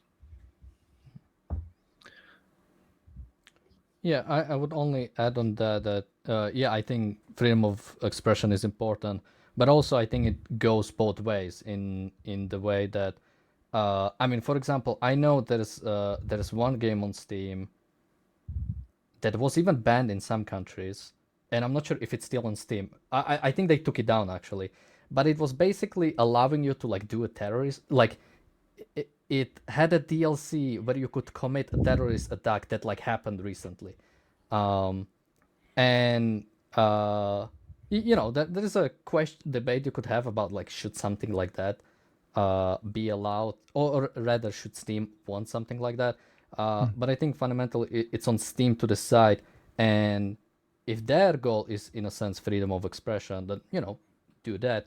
But also I don't think Steam should be compelled to say every game now has to be on Steam because we have some freedom of expression idea that means you know now Steam is the one that is subservient to, because in a sense that is Steam's freedom of expression, right? To say Yeah, we don't want this. But I think in that way, yeah, I think that's why it's important to speak out, to basically say, you know, we like this decision or we don't like this decision. Steam managed its dominance in the market by, I think, being generally good. right now I think that the biggest problem when you publish a game on Steam is that you don't have the exact guidelines Mm-hmm. of the store. You don't know what is precisely allowed or not.